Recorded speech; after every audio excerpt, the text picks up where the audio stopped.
Welcome back to another day of walking in Norway with my husky.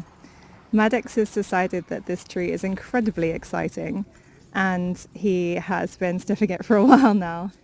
Today we're hiking in a forest about 10 minutes from our house, and along this trail it's mostly woodland trees. The weather is beautiful for a January day, especially for a Sunday, so I feel incredibly lucky that I'm able to share this beautiful forest with you. Walking for positive mental health has really helped me over the last year. My dog is usually quite cheerful, so I find it really helps me to get out and about, get the sun on my face, and really try to take in the smells, sights and sounds of the outdoors. So I thought I'd explain a little bit about hiking in Norway. When you're hiking in Norway, you have to follow these specific signs, and they're red T's, usually painted on trees. This here is an example of the red T denoting Turistforening or Turistforening, which means the tourist path. And this is how you know that you're on a set path. In Norway you don't have to follow the paths, but they're there to help you to see where to go if, for example, you don't want to go off the trail. You can see in the distance there another red T on that rock. And these are especially helpful when you're not in the woods, for example when you're scrambling over lots of rocks or if you're travelling with children. I personally found hiking in Norway really enjoyable both for mental health and also for seeing the world around you.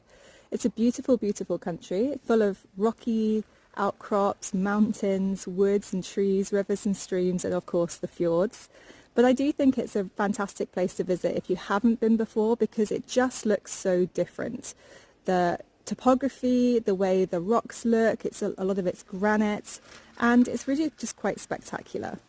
Of course, if you do plan to come hiking in Norway, there are a few things you need to consider when you come.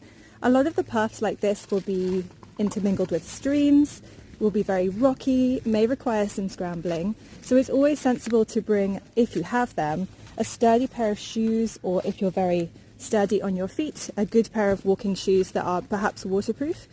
That means that you won't be struggling with the horrible feeling of wet feet as you're hiking through your trek. I've been rewarded now with a look at this beautiful fjord. This is a part of Gansfjord, which comes up close to the rocks, and people like to come here to see the gorgeous views.